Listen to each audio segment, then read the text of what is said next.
really, really hard, and they execute your system, and that's what it's all about. Yes, sir. Trust. He's pretty Big trust, baby. Hey, yes, sir. Right on cue. Hey, right on cue. Hey, let me close.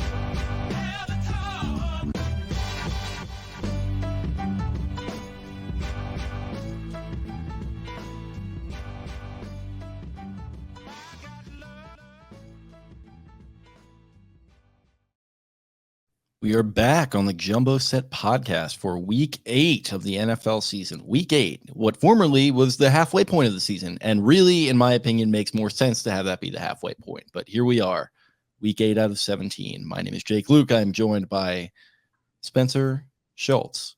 How we doing? Doing well. I think I got my sickness coming in, my winter, fall, season change sickness. I can feel it.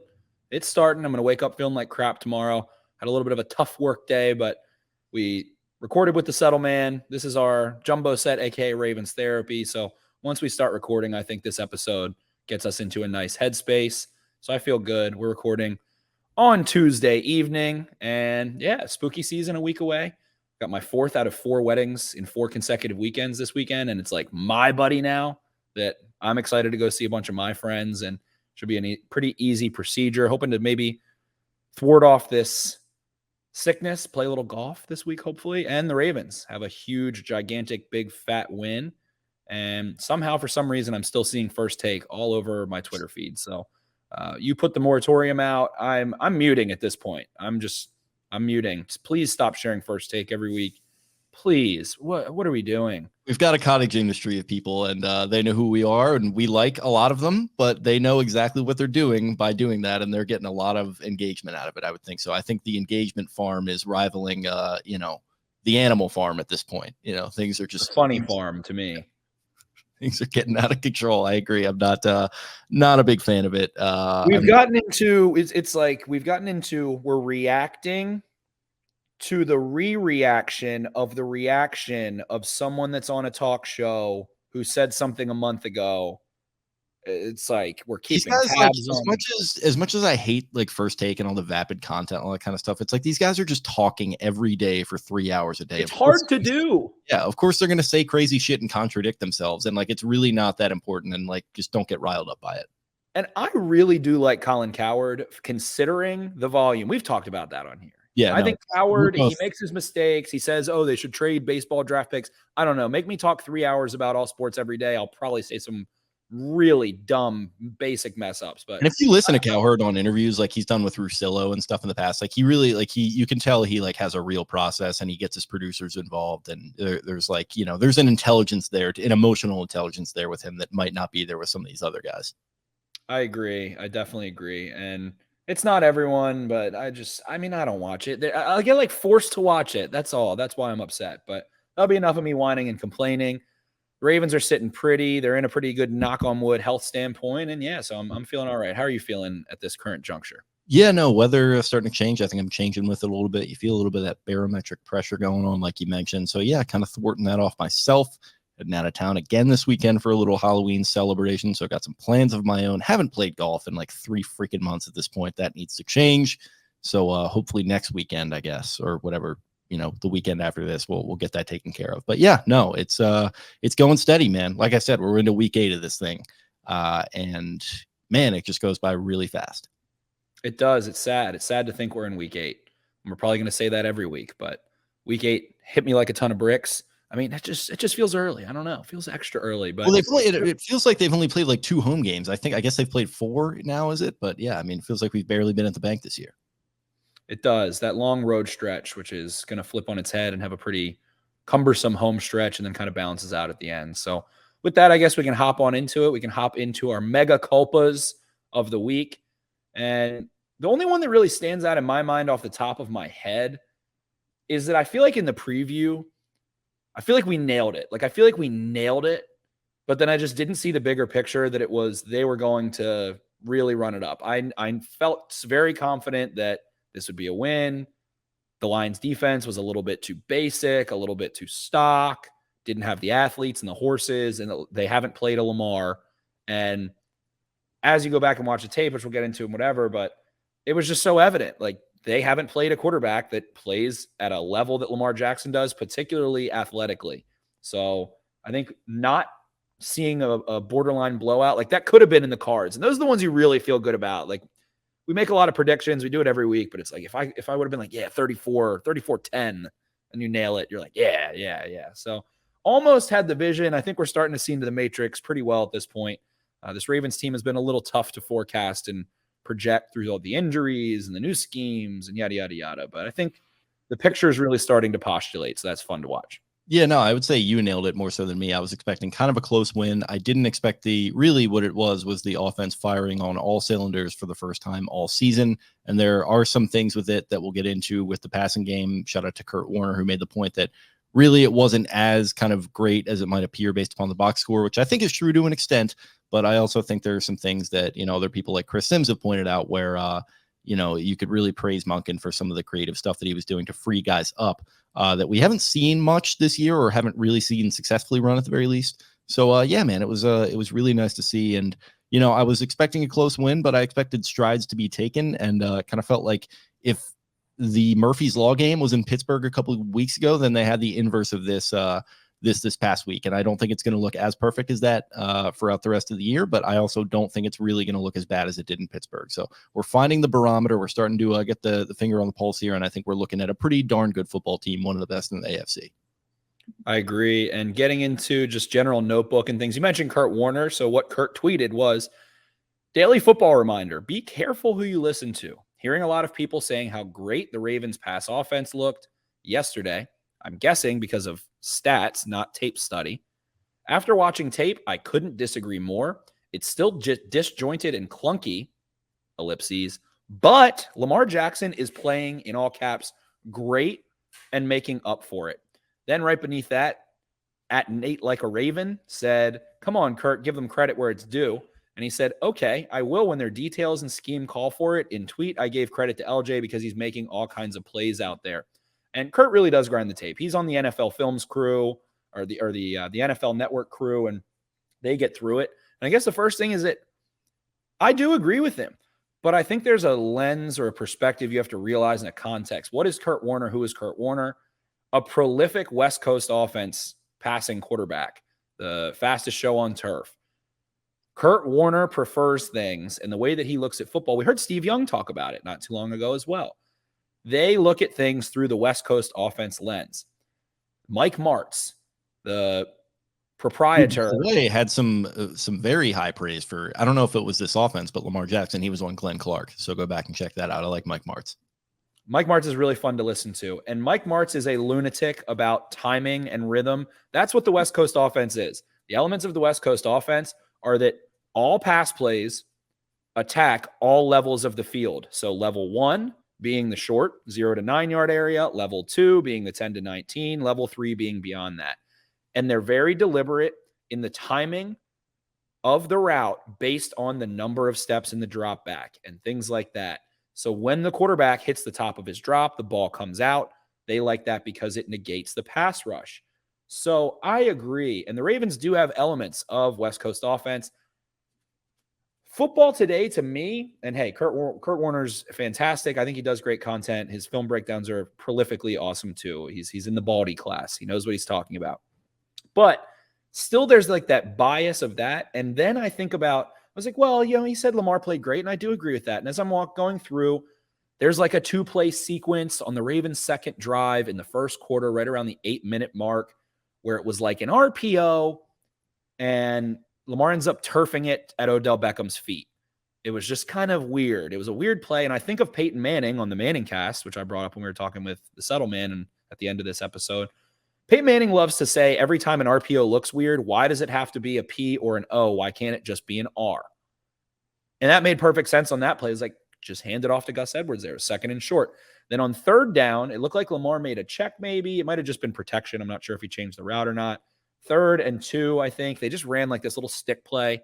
Super basic. There was no advantage pre-snap to running a little stick. It was basically go sit at the sticks. And everyone was covered. There was no one open. No one was looking for the ball in time. Lamar pumped to Nelson Aguilar, who was having a linebacker ready to take his head off. And then Lamar rolled out, scrambled, and picked up a first down. The Ravens go ahead and end up scoring a touchdown on that drive. So I think when you especially start watching the game, it's some of those things. But then when you also go look on third down, they did things like using that Miami Dolphins popularized fast out motion that they use with Tyreek Hill early in this game. Zay Flowers is the number 1, or excuse me, Zay Flowers is the number 3. They use him pretty much only in that motion. And he sprints out and becomes the number 1. The Lions spread out in the middle of the field. You can see that there's not going to be a defender in the hole, in playing a rat, like a middle linebacker sitting in a hook or a safety dropping down into a hook. And then Rashad Bateman's wide open over the middle of the field. And that to me was more of a spread, traditional passing play. And I think we saw a couple more. There was a Zay Flowers deep out that was mirrored on the other side to Bateman. Odell Beckham on a nice 3-level play that Lamar floats over a linebacker's head. So I think that we did see more of it, especially in true drop back plays, but there are still some option type plays and some different down and distance type things that are still off. But guess what, man? I mean, like every fucking game, the Ravens had the highest DVOA in a single game. Every single game is going to have plays that don't work. Quarterbacks aren't going to go 30 for 32. Like it's not going to be buzzing out every time. So could there be more of it? Sure. I just don't think he agrees philosophically with the option run game and things like that. And then I expanded my mind further. Like you kind of think about it like, all right, the Ravens offensive line held up and Lamar Jackson ran around and made some plays. What do the Chiefs do? What do the Bills do? That's part of their offense. That's exactly where I was going to go with this. Like, look at the offenses league wide right now. Is anyone really executing in the passing game to this super efficient regard where it's like every single drive you have 2 or 3 plays that you can really marvel at? I don't think so. Watching, and I joked about this with Jack, but like it feels pretty real to me that these primetime games aren't as good as they used to be. Feels like quality of play is down. We've talked about it on this very program. And yeah, it just feels like that. I don't want to say that this is as good as it's going to get because I think that would be too complimentary of the Ravens, A, and probably a little bit hyperbolic, B. But it's just at a point where I think you just got to appreciate stuff when, you know, I don't want to be results-based thinking, but you just got to appreciate these great performances when they come along. And I think Monk, and I said it on the recap show, I'll say it again, I think he had a good game. You would know more about that than me. Kurt would know more than me about that, frankly, as well. But I don't know, man. I'd look at, like, we talked about this a little bit in the group chat, like Chris Sims was calling out the way, and I think you mentioned this too, how Todd Monken is utilizing triple option, but one of the options is a pass. And you have the play to Beckham where it's I think he faked the run. Then he faked the run himself. It was like a read option, and then Beckham ran a little stick behind it and sat down, or a little 3-step slant. Yeah. And there was just no defender that could have no defender could be right in that instance. Yeah, because you're already reading the read op. You've already got the key backer reading the read option, so he's eliminated, and then Jackson takes it, somebody else is eliminated, and then Beckham's just wide open. And they had more examples of that. The Gus Edwards 80-yard catch, it was something similar to that. I don't know if it was the exact thing. And then a much more kind of like drawn up one was the kind of faking the QB power to the right, and then pop it over the middle to market, or pop it over the scrum to Mark Andrews, wide open for a touchdown. It kind of reminded me of our favorite Greg Roman play call of all time with the fake tight end screen to Andrews into the same end zone and the same side of the field there. So it was a nice little symmetry with that. But yeah, man, I think obviously it's not perfect. I think to your point, he comes in it with a little bit of bias against this type of offense to begin with, or pretty much anything that isn't WCO. But ultimately, like it's probably valid criticisms, but at a certain point, you just got to recognize where the sport where like the league, I should say, is right now, and recognize that they were humming this week in a way that not a lot of teams really have at all this season, and is the high water mark, and they've had a pretty low water mark as well. So like I said, it'll probably balance itself out. Water will find its level here a little bit, but I don't know. I'm just going to give credit where it's due. Yeah, and you mentioned that Gus Edwards play, which is interesting. JT O'Sullivan did another breakdown of Lamar Jackson's performance, and his thinking was that Lamar kind of just did that whole thing. I don't know. To me, it looked like it was a setup play. It looked designed to me too, for sure. It looked designed because Lamar came out of it and his footwork didn't say it was going to be a boot at all to me. It looked like he was going to set to stay neutral, and he's so smooth. And he's the smoothest athlete ever. But he so smoothly faked left, came back right, and then popped it right back over. And JT O'Sullivan kept saying, like, if you had the audio on, you would hear Lamar screaming to Edwards, but he had already thrown it before he had turned around or anything. I don't know. That was all weird. I think that was designed. You mentioned a couple of those things. They had a little counter play to Keaton Mitchell where Zay Flowers goes one way, you hand the ball back to Keaton Mitchell the other, things like that. So to Kurt's comments, and again, the West Coast offense, and I guess we are kind of reacting to someone saying something, but I thought it was a little bit more film-based, something with substance to talk about. It isn't somebody that's going to go on their show and talk about the best places to go on a first date later. Shout out to Stephen A. Smith. Right, exactly. It's not, he tweeted it out too. It was whatever. But the interesting part is that I think we talked about how practice time is down. We look at these offenses, they have option elements.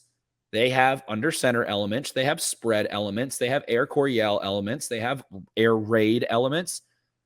A lot of those things weren't in the NFL yet when Kurt Warner was playing quarterback. So again, I think it's that kind of bias.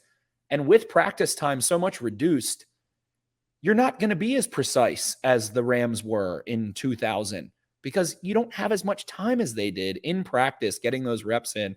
So we're seeing, again, them get those reps in game and offensive line play, things like that. We've talked about all of that. But to me, it was kind of like, okay, sure, Kurt. But the Ravens gave Lamar Jackson time, and he was a better athlete than everybody else on the football field, especially for the Detroit Lions. They killed, and the player's name is escaping me. They saw a wounded deer, and I'm going to find his name in 1 second. Number 21. They destroyed Tracy Walker Jr. in over and over and over, running the ball at him, trying to squeeze a gap so that he has to come fit the gap. Mark Andrews ran by him. He had a couple of nice reps against Mark Andrews and things, but he was in conflict all day and just couldn't be right. So I think it's just weird. Some of to make those kind of statements based off of it about how it's disjointed and things. Sure. There are moments, there are plays, not every play is going to be perfect, but if they gave Lamar Jackson time, he just shredded them apart. And I think that this game showed that the Lions are not who maybe America and everybody thought they were, especially defensively, because they just line up and play. They don't disguise their coverage at a high rate. They don't blitz at a high rate. They don't simulate pressure at a high rate. They don't stunt at a high rate. Who do they have on their defense to line up like that? Like, they don't have, it's like, that's a kind of playing back. Like, if you have Shaquille O'Neal, you can flip the ball in the paint and he'll go dunk on you. They don't have Shaquille O'Neal. They don't have three really good. They don't have the Eagles defense with 5 all-pro defensive linemen. They don't have some star-studded secondary. So I think this was a come-to-Jesus moment for them. I would be remiss to think they don't make a big acquisition at the deadline, especially with names like Chase Young and Montez Sweat and Brian Burns and a lot of those guys floating around out there. So they need an elite athlete. I really focused on the offensive side of the ball. I hadn't had a ton of time to get to the defense yet, but Gus Edwards looking like himself. But there's a lot of talk about maybe the trade deadline and some things like that. The backs, Justice Hill and Edwards, still kind of, I don't know. It's always easy to say. Missed some holes a little bit, whatever. But I just can't help but think what a Derrick Henry or a Saquon Barkley would do when the Ravens have their offensive line cooking like they did, and considering how much pressure Lamar Jackson puts on a defensive front to stay in their assignment and not cheat. Derrick Henry could house. And that's what we talked about too. Mega culpa, to rewind it. We're like, hey, can somebody make a big play in this game? They had a 46-yarder to Zay Flowers, the 80-yarder to Gus Edwards. It was like 8 plays of 20-plus yards. So they stepped up. We were doubting them in that sense, and they stepped up for sure. But, man, put somebody like a Derrick Henry who can break a long run out if you just give him a seam or a Saquon, and I think this offense would definitely take off. And I think that sparks a much larger conversation about the trade deadline. But at the end of the day, takeaway from this game, Bateman, Beckham look healthy. They look confident athletically. Andrews is cooking. Zay Flowers is cooking. Nelly Aguilar, we've loved him all year. He's a nice security blanket. He works hard. And offensive line came together in this one, and it was just really a thorough whooping of a Lions team that kind of gave them like a preseason game. Like, again, they just didn't do anything creative defensively, and they got freaking smacked. So I think this is a great game to build off of because of that. Yeah, I think defensively, we don't have to, you didn't watch it, so we don't have to go too much into it, but like Mina pointing out some of the stuff McDonald was doing to Goff, dropping defensive linemen to kind of confuse him in his passing lanes at the last second. I tweeted, that's some shit that I do in Madden, like, as kind of like using a defensive lineman in like a weird way that you wouldn't, to like spy on a mobile quarterback on the, like a money down. Like, That's what it looked like to me a little bit. And it's, Mike McD, big Madden guy. And I think, I don't know, it just felt like they had Jared Goff's number. And I think Queen or somebody said something to the effect of, if you get Goff panicky early, it's a wrap. Like, you got him dead to rights. And that's exactly what happened on the defensive side of the ball. PFF had 27 individual pressures. So there can be a play where there's one technical pressure, but there were 2 players that caused it. I think 10 players had a pressure. And to your point, let's see, 12 players had at least 2 coverage, or excuse me. Wow. 20 players had at least 2 coverage snaps. Jadeveon Clowney had 1. Brent Urban had 1. Michael Pierce had 1. Justin Madubuike had 1. Broderick Washington had 1. Odafe Owe had 1. Kyle Van Noy had 2. Harrison, Jones, Simpson, Tavius Robinson, all with 2. So that means guys were dropping out into coverage. And a lot of those guys are defensive linemen or outside linebackers. So you can't throw the ball over their head. And they're dropping random players seemingly, like it seems random at times. If on the opposition, they're not random. They're calculated in why they're doing what they're doing.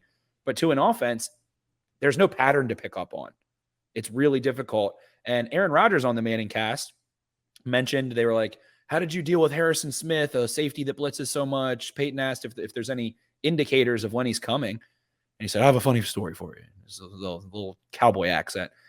Got a little funny story about that, actually. And went on to say that... A little funny story for you there, actually. Yeah, exactly. That was a good one. He said that anytime Danielle Hunter and Harrison Smith lined up on the same side of the formation in 3rd and 7 or longer, it was a very specific pressure. So they spent all week preparing. If they lined up in that look, it was going to be this pressure. Guess what? It wasn't that pressure. Aaron Rodgers gets sacked, doesn't know where to go with the ball because it was different. It feels like that experience that Rodgers is describing is happening 5 to 10 times a game. There are so many pressure looks. They are so multiple. They use so many different players and alignments.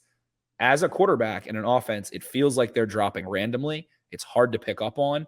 And you have to play a more unorganized kind of football to beat them. Like a Josh Allen could probably do well against that at times. The guys we talked about, Mahomes, maybe a Herbert, guys that can be playmakers like Lamar can if their first read is taken away. If you're not that kind of guy, I think they're just going to confuse and hit you really hard, and you're not going to have a lot of fun. So that was all good points defensively.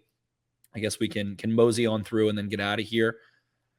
What stood out to you this week, my friend, as the smooth play of the week?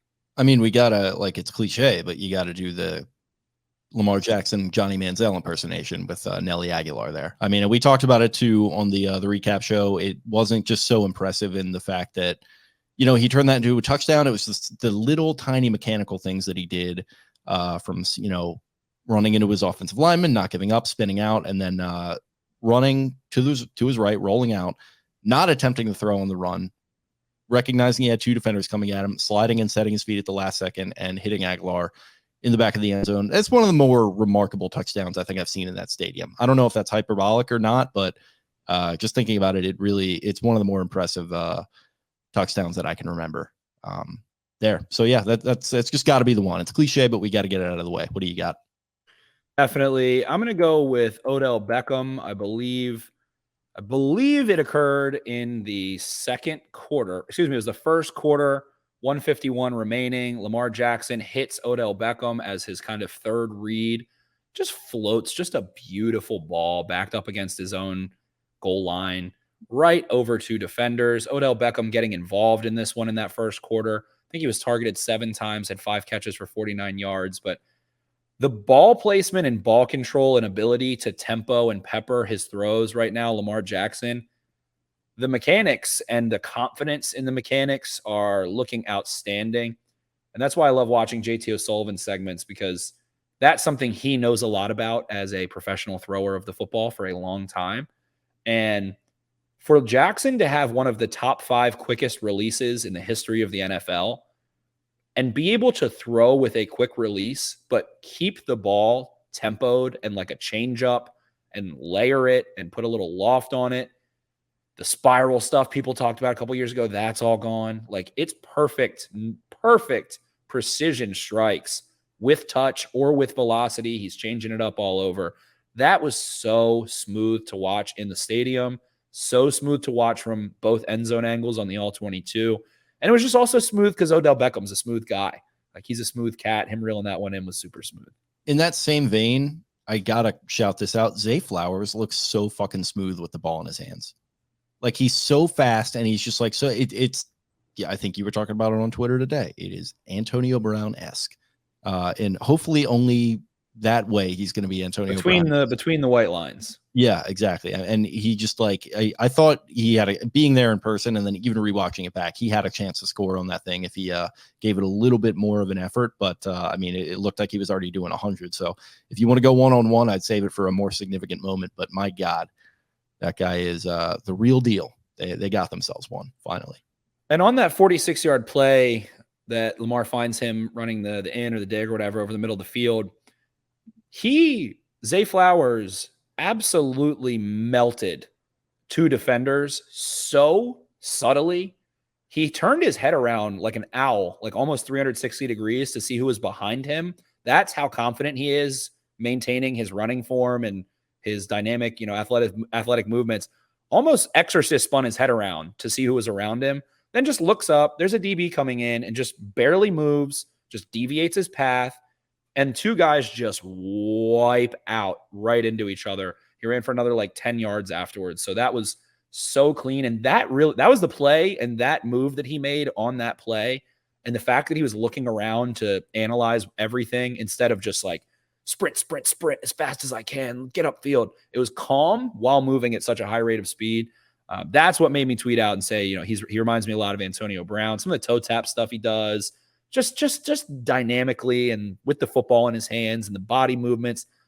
Zay Flowers has said that's who he models his game after. Like, it's not, he from the same area.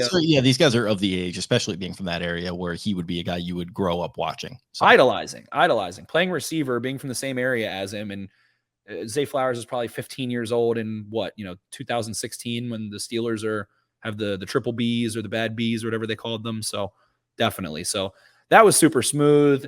That, I think, was a really fun segment. So many smooth ones in this game.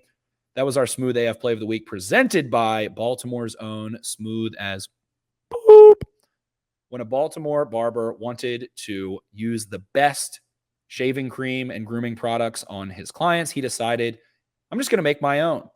Their line of CBD and lavender and all these lovely, lovely scents and fragrances that they have consolidates your bathroom space. They've got shaving, grooming, washing, everything you need. You can check them out at smoothafproducts.com. If you want to smooth your beard up a little bit, for the ladies that want to shave their legs and have something that doesn't irritate their skin, it soothes it right after. It acts as an aftershave and a conditioner too. They've got tons of different products. Their shampoo's super fun, leaves your beard feeling smooth and looking better. So go check them out, smoothafproducts.com.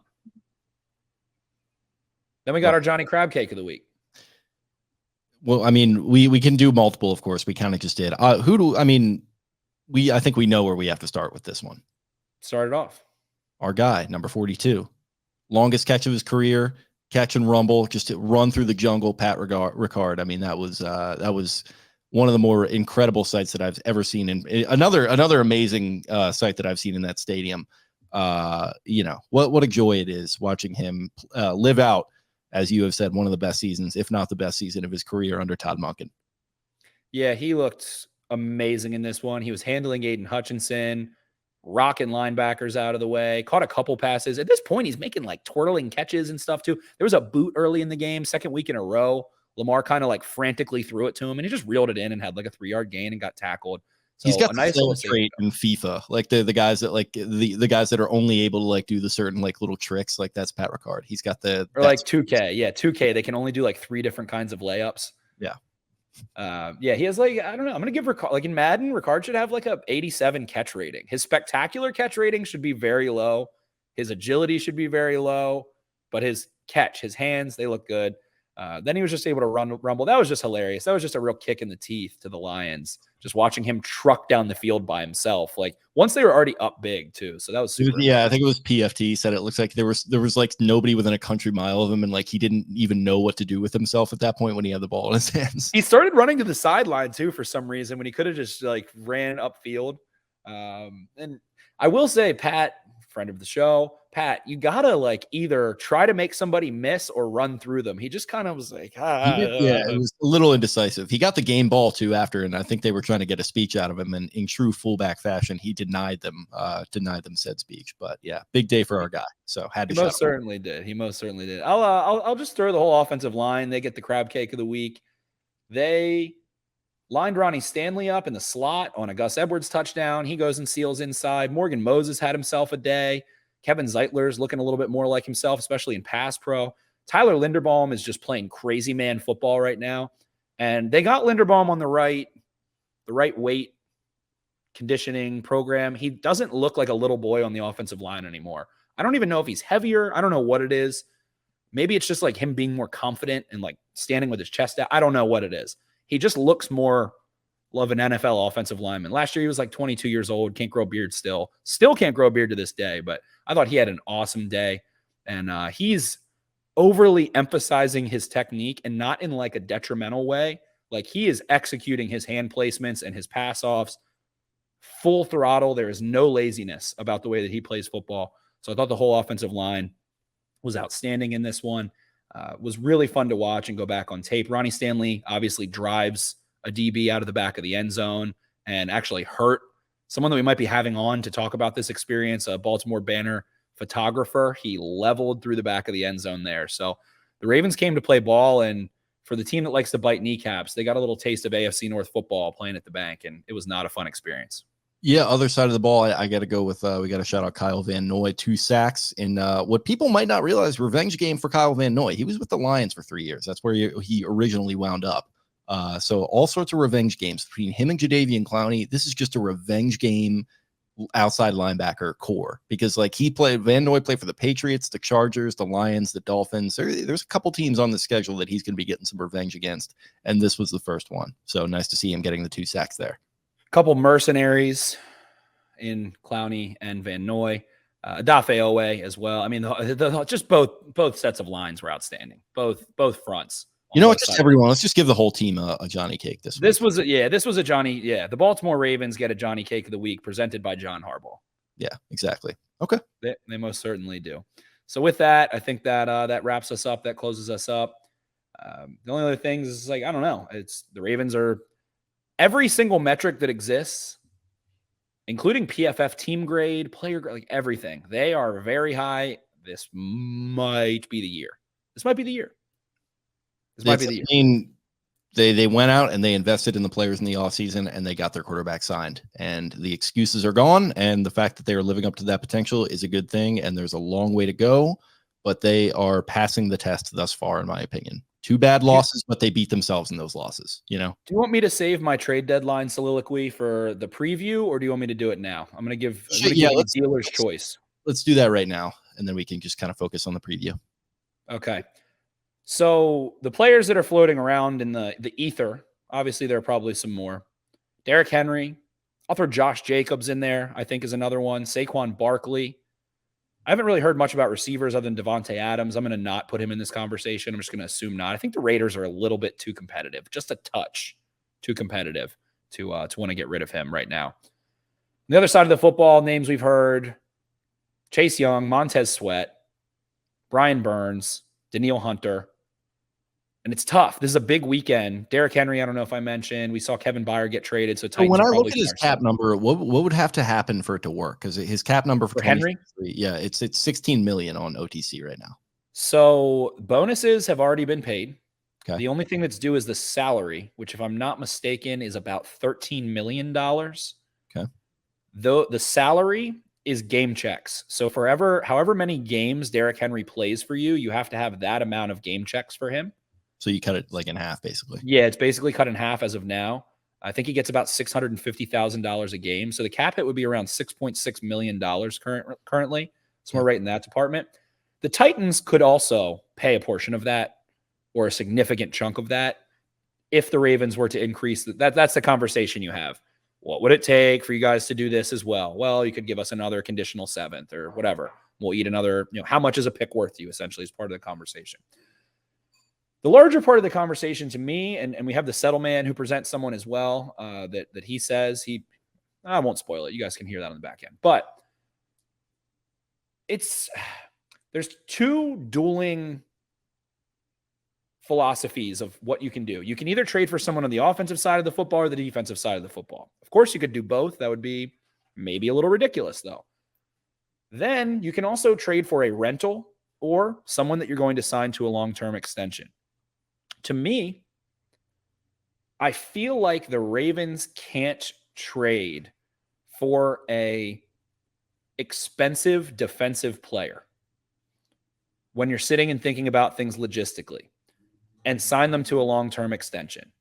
I just don't know that they have enough remaining capital and draft capital, depending on what that is. Brian Burns, I was really high on the idea of that. I just feel like you don't want to exhaust too much of your equity that you have and your assets, I meant to say assets that you have on the defensive side of the ball. So a rental could absolutely be fine. Danielle Hunter for a 5th or something, or Chase Young or Montez Sweat if it's cheaper and you're not exhausting a high pick and a lot of money. The other part of that that's tough to me is it's kind of rare to see I've talked about this before, but it's rare to see an offensive skill position player outside of running backs get traded midseason. We did see Hawkinson last year, and he bucks this, and he was really productive as soon as he came to the Vikings. That's really rare. You don't see quarterbacks traded midseason. You don't see wide receivers typically traded midseason. Emmanuel Sanders is kind of the only one I can really think of that maybe had a big impact for that 49ers team in the Super Bowl loss that they had. But that brings me to kind of a running back. And I think of the cheapest running backs, whichever's remaining, I think that might be the direction the Ravens go. Henry, I think, would be really nice to have him on the Ravens next year. But it would be cheaper next year. It wouldn't be crazy expensive this year. And it probably doesn't cost very much in terms of draft capital. The other part of that, too, if you rent a player, you get a comp pick when they leave. The Ravens rented Ngakoue and received a 4th-round comp pick. So if you were to trade for an expensive player as a rental, let's say the Ravens traded for Chase Young for a 2nd-round pick. They're probably going to get a 3rd-round pick a year later back. So is that as good? No. Does it help you as quickly? No, but it's not that. I mean, it's a 2nd to a 3rd a year. It's not some big, huge difference. So renting a player is not this horrible mistake, the draft capital. Oh, my God. The other thing is that you also get an audition or like a preview with that player to say, well, we think we might want to sign Chase Young. We think we might want to sign Roquan Smith to a long-term deal. That one maybe was a little different. I think the Ravens knew that ahead of time. They've coveted him for a long time. But maybe Chase Young, the Ravens don't know all the way, do they want to sign him to an extension or not? So they could get that little morsel of how does he fit into the scheme? How does he fit into the culture? What type of person is he in this building with us? Then you can try to sign the long-term extension or use a franchise tag or whatever, or you can elect not to and receive a comp pick back later. But I just think I would be a little surprised if the Ravens make a big addition defensively, and that's a player that, like Smith, they signed to a long-term extension. That's a little too tight and a little too much on that side of the ball, especially if it takes like a 1st or 2nd-round pick in addition to that money that you obviously have to pay.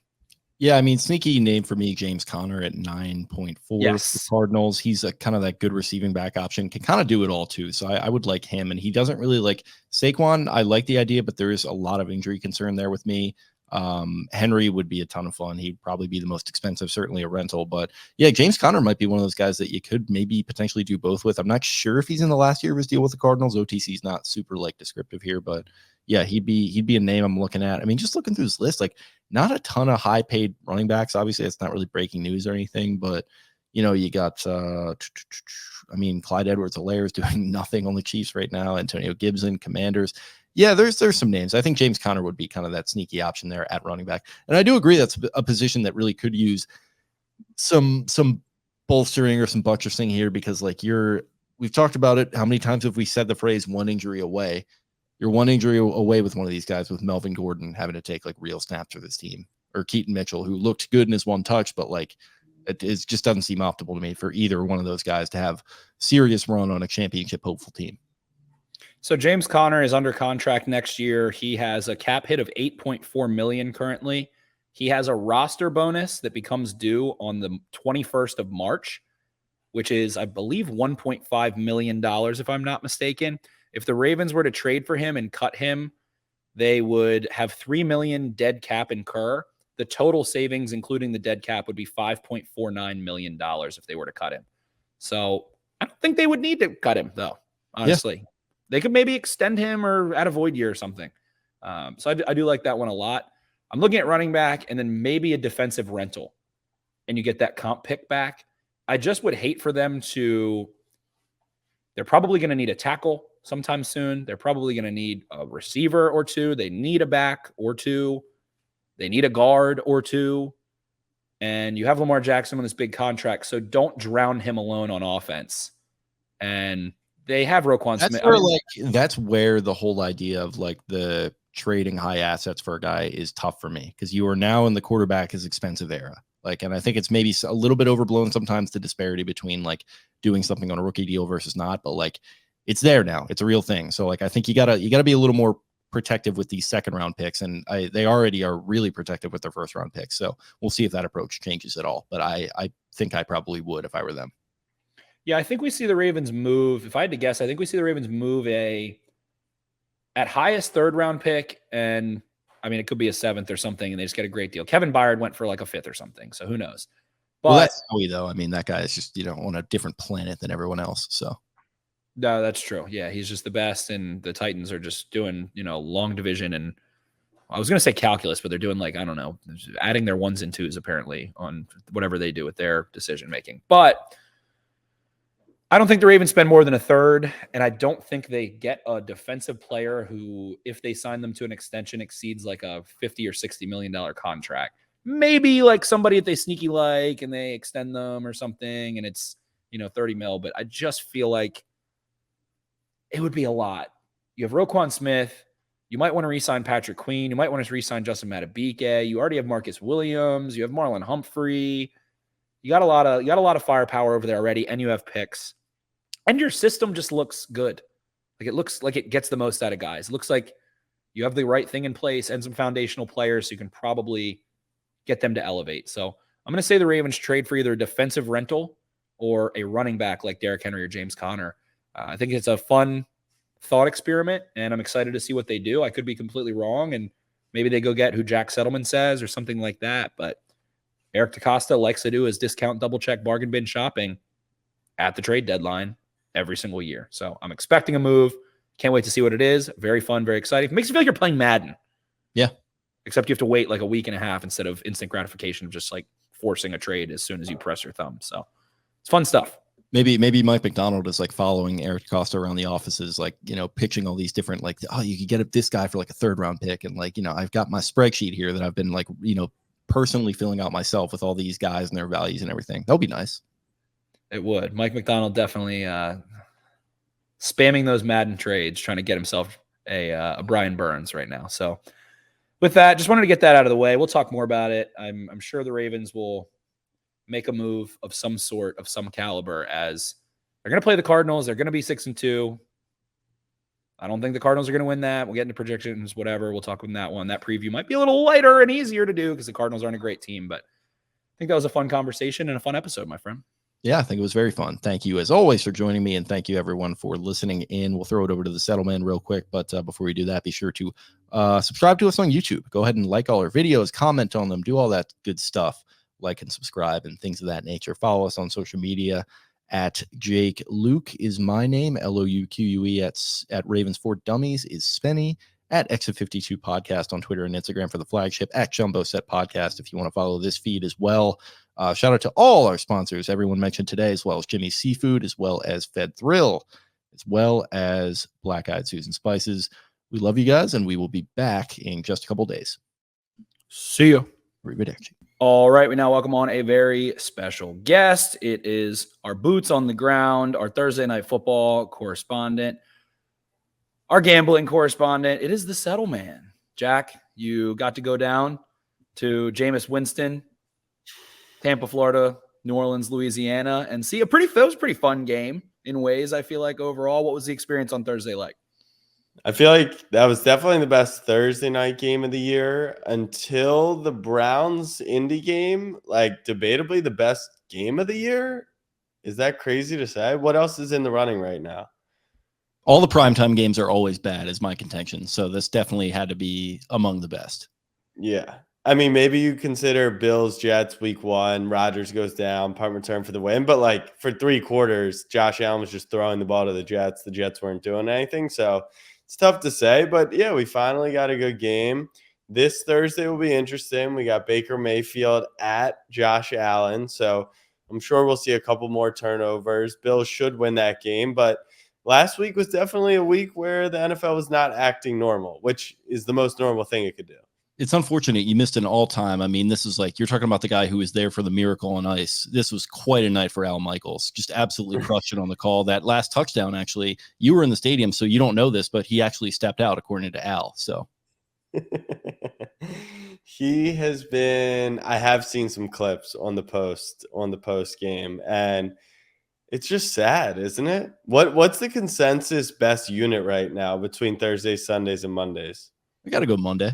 I got to go Joe and Troy. I watch Manning Cast though, typically, so I'm usually out on them. You hate watching the Manning Cast at this point, so the Manning Cast is so close to being the ideal football viewership experience. It's so close, and then they have on Tiffany Haddish for like 22 minutes, and it's like, you were so close. Aaron Rodgers came on, and we always joke around about Aaron Rodgers and his whole shtick, but he was doing well. Then they had an audio issue, and it sounded like he was in a robo chamber. I don't even know if that circulated on. They did kick him out after a while. He came back in. It still sounded like it. Then suddenly someone figured out the switch. But he like fed first the half was clean or something, and yeah, he was immunized by his microphone at some point there. But so Jack, what was the experience like down in NOLA? I know you'd been there before. You talked about it a bit. What'd you guys end up getting into? What was the meetup like? What was the food like? Lay it on us. It was good. It was good. We hit Giacomo's, which is kind of close to Tulane's campus. It's like a little twist on Creole NOLA style food. We had like an alligator cheesecake, which was like their most famous appetizer, which was fairly good. I would say it's definitely like a tourist trap, that restaurant, which doesn't necessarily mean it's bad, right? But you could probably pass up on it. Like Cafe Du Monde is a tourist trap, and those beignets slap. So sometimes tourist traps get confused for bad ball, and there's some good and some bad in NOLA. But that was great. The Superdome is spectacular. It's just such a good venue, and they just did some renovations, so it's even better. When we were there last year for the Ravens game, you could barely walk around. This year, super cool new bars all throughout the stadium. One shocking thing, though, I guess the Saints offense is kind of a drag to watch besides the fourth quarter of last week, but the tickets were the cheapest of the season so far, which they have a proud fan base. They have a loud fan base, and it was fully sold out, but definitely the cheapest seats. Like for $180, we got essentially like the middle 3 sections, not the 50-yard line, but 40-yard line, which also included being able to go down to the club section. It wasn't included like free food, free drink, but it was no lines for bathrooms. So little sneaky getting into the NOLA club section, but great time. Excited for Buffalo. We already got reservation at Wingnuts. We've already got some stuff lined up for Friday after the game to do some taste testing. I love it up there. It's fun. The whole city revolves around Buffalo Bills football. So I hope for content's sake that they actually win the game. For our sake, I hope that they continue to slide. What's the tailgating plans there? Are you going to go find Pinto Ron and the boys, maybe jump through a table or two? What are we thinking? We found them last year, and my hot take, this came in hot, was that the tailgate, it was still probably top 7 of the season out of 16 or 17, but it was not like the top 2 tailgate that you hear about. Now, I'll throw one disclaimer. It was week 2, so you had the doubleheader Monday Night Football. So they started the game at 7. So maybe I'm giving them benefit of the doubt. We're coming back. They need the energy this year. Now, it's still a great tailgate. And also, we weren't belligerently drunk. If you're belligerently drunk getting sprayed with, beer and ketchup like they do in those tailgates, I'm sure it's a little more fun. So maybe we try things out a little different this year, but it's still a great tailgating scene. I'm nervous because the stadium is kind of right off the water and it gets really windy, really cold there. But besides that, it's a great stadium. The fans are spectacular, and hopefully we should see a good game. Yeah, supposed to. When is their new stadium is under construction? If I'm not mistaken, there's a whole issue with stuff getting stolen there. I know that the PMT guys have talked about like the size of the Buffalo statue that they're putting up and all that fun stuff. Was it Takeo Spikes that got the picture snapped of him? Yes. Did we talk about this, baby? But yeah, it's just one of my favorite images of the 2023 season. It definitely is. And you mentioned the Bills sliding a little bit. 8.5-point favorites I'm seeing.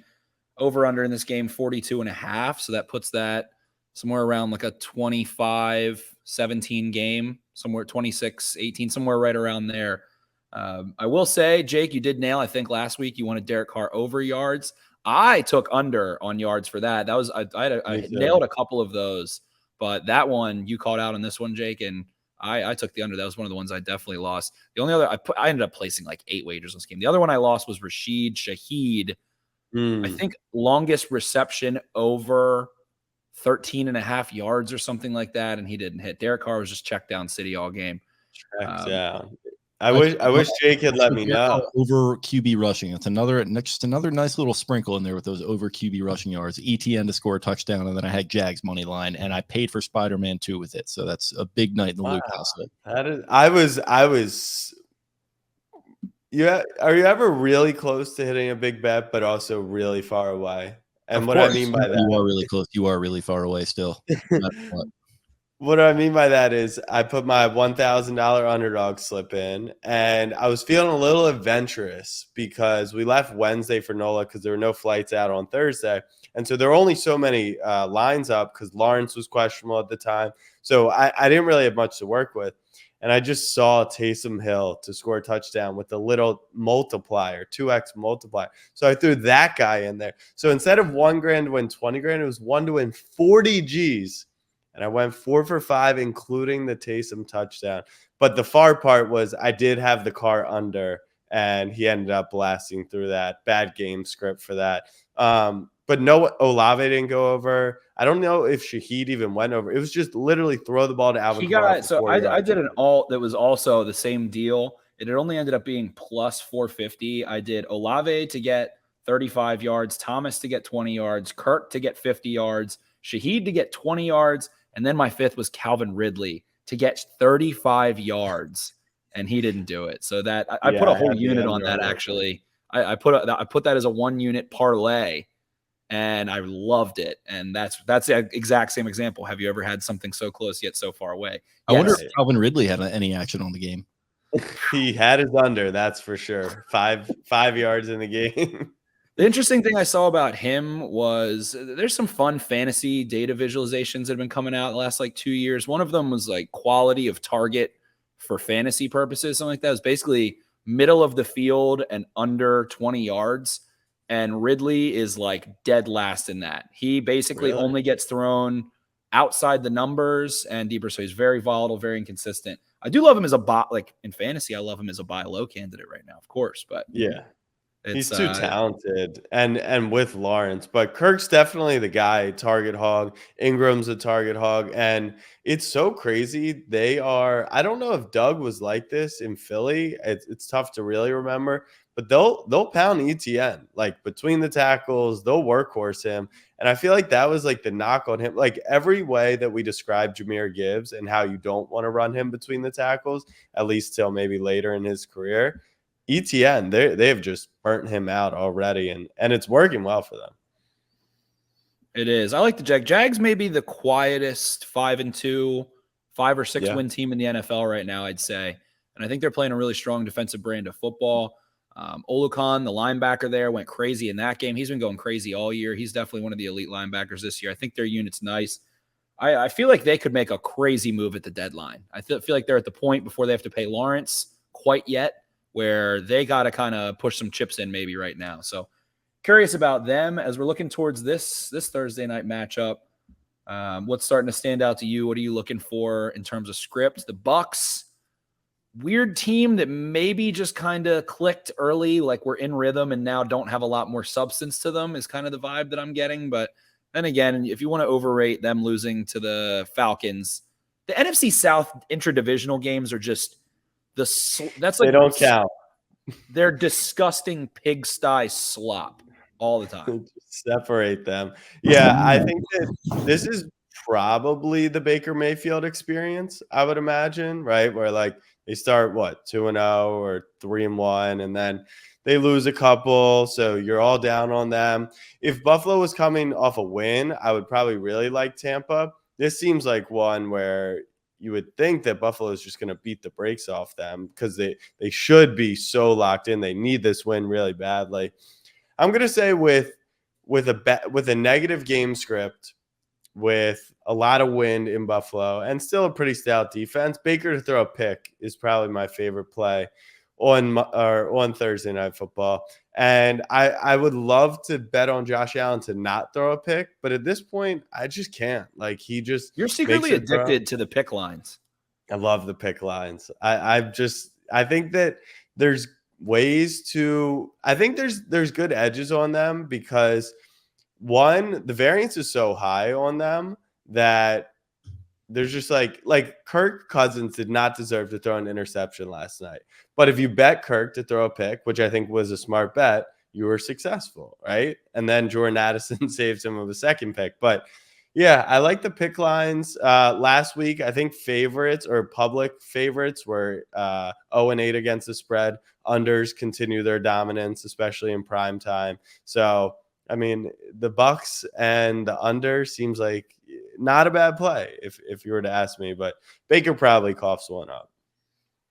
What about Josh Allen to flop? Where are we at with that? What's his deal with that? He's just a smart ball player.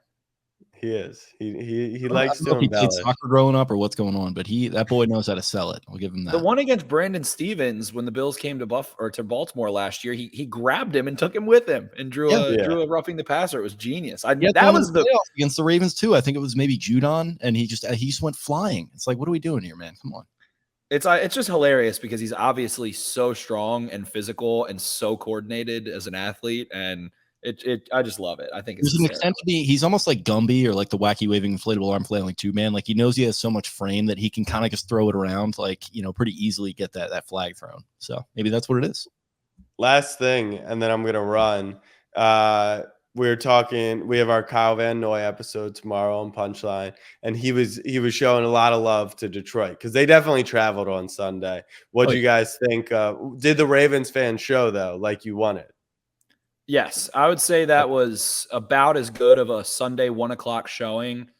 And considering there were a ton of Lions fans outside of my house before 10 a.m. outside of my house, I saw at least 8 Lions fans walking on the street. And I'm close, but I'm not like that close. That meant that like people who are Lions fans, who are friends with people who live around me, were like bopping around here. So that was impressive. I said on the instant recap, my very condescending thing I kept saying to Lions fans was, it's okay. We'll still root for you guys on Thanksgiving. We'll still root for you guys on Thanksgiving. We hope you win on Thanksgiving. It's okay. That's all we really care about, right? But yeah, I thought the bank brought it. It was a great step in a huge homestand coming up. And as you know, the Ravens really have played I'm going to say it. They've played a little bit of a cupcake quarterback schedule, and I will absolutely put Jared Goff in that. Especially away game, outdoor Jared Goff, I will put into that. Burrow, I think there was a little possum going on. Like the Ravens kind of just stuck it to them, and then he was like, I'm hurt. Okay. But I'll even throw injured Burrow into that if you want. Then they're going to get a nice little run of quarterbacks coming up. So the vibes are up and hope they're able to continue bringing it as the quarterbacks maybe get a little tougher. Is Kyler going to play? Is Kyler going to play? No, he's out. So you get Dobbs, Geno, but like this is the tricky part about the NFL. Like is Brock Purdy considered a cupcake now, or is he a good quarterback? Is Kirk Cousins considered a cupcake now? Is he a good quarterback? Is Geno Smith? Spenny put his he put the. I planted my Brock Purdy flag. Brock I've seen enough. Yeah. Okay. I've seen enough. I'm good or bad? I'm putting him in a similar category to Jared Goff. Bad. He is a function of a good offense. He is a talented football player. What's Geno? The Seahawks are a conundrum that I've looked. I have some pretty good Seahawk follows that are keeping me in the loop pretty well without watching too much of their tape so far this year. I just see it through Twitter. I'm going to say cupcake. I'm going to say Seahawks. I'm going to say that's cupcake. That's still the problem. So the stretch comes definitely in November, December. But I think you've got Dobbs, Geno, Watson, Walker. Like Watson at this point, you cannot consider Deshaun Watson a good quarterback. Cupcake. Like he's just not. But then you get Burrow. I forget who we play after Burrow. I think it's Burrow, Herbert, Lawrence, Tua, and Pickett, and then they end something along those lines. It's if 2 divisional games wedged in there.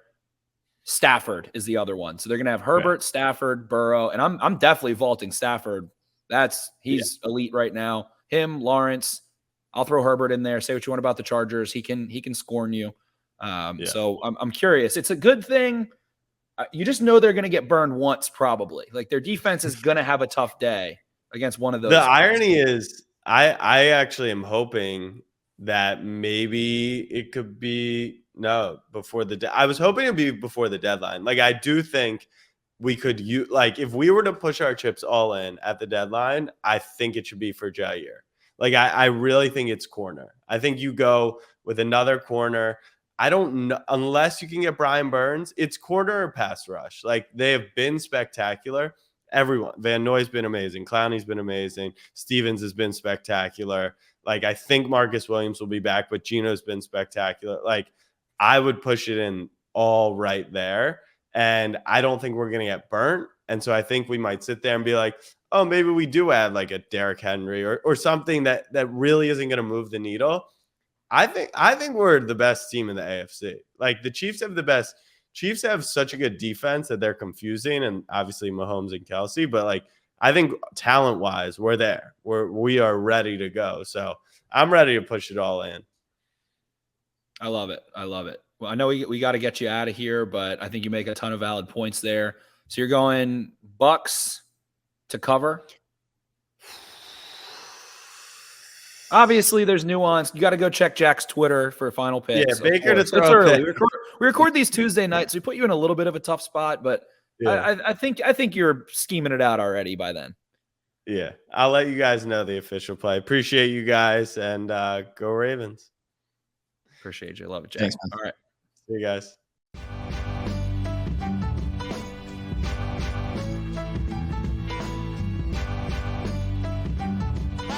Really, really hard, and they execute your system, and that's what it's all about. Yes, sir. Trust. He's pretty big trust. Big trust, baby. Hey, yes, sir. Right on cue. Hey, let me close.